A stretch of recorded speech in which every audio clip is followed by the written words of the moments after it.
William gave the wall a hefty, painful punch. Harry will sell out his late mother Diana for money if he has to.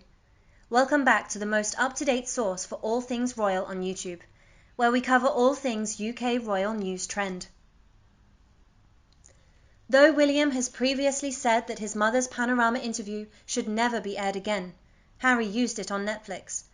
A member of the royal family tells us that even Harry used to agree with William. He turned traitor and betrayed his brother for cash. He actually victimized another man who he was jealous of. When his brother found out he had been lied to, he disowned him. Harry's only motivation for caring about his brother was to satisfy his own avarice. Given his low opinion of his sibling, he trampled on him. What was he up to exactly? Harry is the kind of guy who has a high status without being particularly high up in the hierarchy. When he's around other people, he relaxes and has fun. In the span of a single minute, he can agree with anyone or anything, and then he does the complete opposite. He has problems controlling his temper, is jealous of his brother's spotlight, despises playing second fiddle, and longs for his mother. On the other hand, God has chosen him to be a member of the royal family. His wife benefits from this as well because he is shielded from the consequences of his sins. You wouldn't dare mess with them. As a result, he makes his mum out of a spirit, just like the one he has. Because of this, he feels like a god in his own mind. Thus he fabricates the mother for whom he constantly pines, cries, and fumes. This is his earthly spouse. Because she constantly makes him think of his mother, he often says that she is his mother. Granted, his mother complex is an opening for his wife to exert influence over him. He can be easily persuaded that his wife is a manifestation of his mother, but his brother and others disagree. He's a double agent. Although it baffles many, his sibling isn't one of them. Without thinking about the effects of his actions, he merely goes through the motions. His wife is a much stronger influence on him than his brother. Since he is unfocused, unthinking, and uninformed, he accepts his wife's demands without question. To the extent that he does what she wants, she inspires him, affirms him, and believes in him. On top of that, his mother, not his brother, is deemed valuable by his wife. Either physically or emotionally, he gives himself up for sale. Lately, he's been very outspoken about his darker side. Obviously, nothing good like calm or illumination is going to happen to him.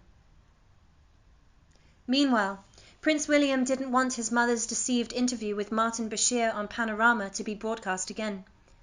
Diana was duped by Bashir into thinking the monarchy was spying on her, when in fact they weren't. If Diana had been told the whole story, she never would have agreed to the interview. Even though I assumed Harry shared William's views, I was wrong. He gave Netflix permission to use footage of her in their documentary, Reality Show Hybrid. Harry did this because, in his words, Diana didn't want to be the center of attention, and the attention she received was overwhelming, especially with the paparazzi following her around. When Harry wants to make a point that doesn't really matter, he shows footage of his mum.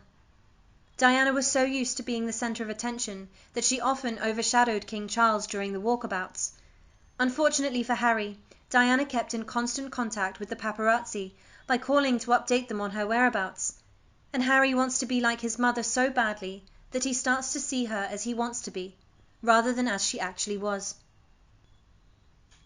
Not only that, but Harry has become a paranoid man because he has misunderstood Diana's intentions and now believes that the paparazzi are attacking Meghan to the same extent they harassed Catherine Middleton when she was single. For some reason, Harry would like to believe that he married his mother, even though Diana would have disapproved of his spouse of choice.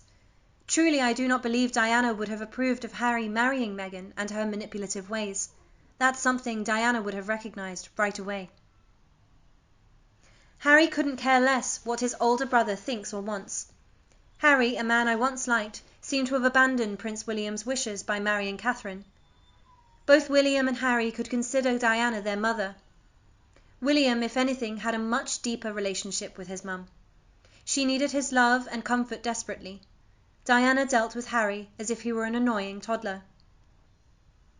Strangely, for someone who claims to want his story told, something he and Meghan claim the palace refused to allow, he has no problem with going against William's wishes. If you thought this first season was bad, next week will be even worse. Based on what I've seen, I believe Harry and Meghan have Catherine in their sights, in addition to Camilla. This isn't going to end well at all. It's a shame Harry can't even try to compete with William. Furthermore, keep in mind that Harry lost his mother when he was only 12 years old. As a result, the amount of time he spent with her was significantly less than the amount of time William spent with her. However, Harry seems to insist on thinking that she only had one son, and I think that's part of the problem. He still sees her through rose-coloured glasses, in the sense that he remembers her the way a child would remember their mother, and I also think that, in his eyes, Diana could do no wrong. Harry likes to portray himself as an only child, but in reality he spent more time with nannies than with his mother. As much as I admired and liked Princess Diana, she was human and not a saint.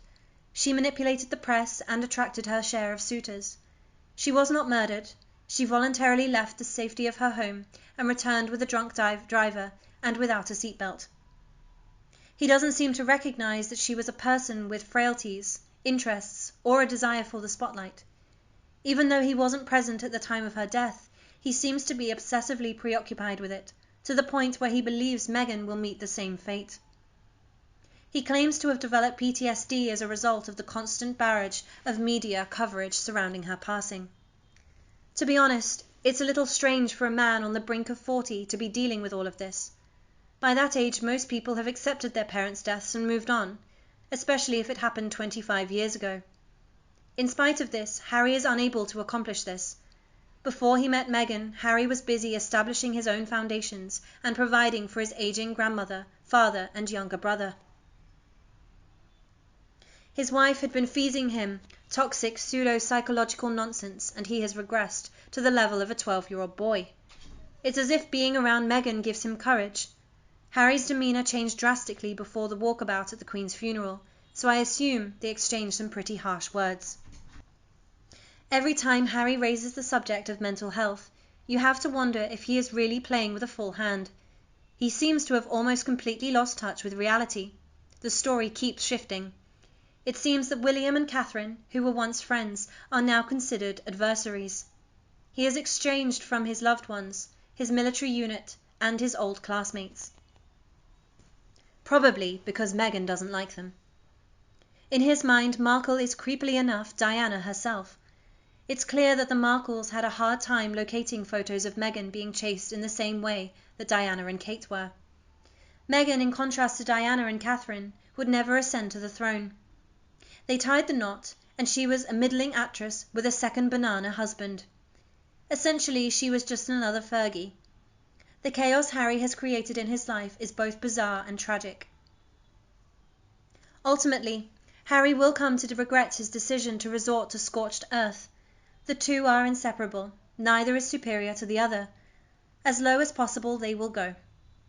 As this Netflix documentary makes abundantly clear, this vindictive couple will do whatever it takes to exact revenge for the smallest perceived slight, especially when they have 100 million little bonuses to encourage them. You too? Which side do you fall on? If so, hit that like button and tell everyone you know about this video. If not, explain why not, and we'll have a conversation about the pair. The UK Royal News Trend have plenty more engaging videos where those came from, so don't be shy about clicking that subscribe button. Once more, I appreciate your watching. Have a good day, and I'll see you later.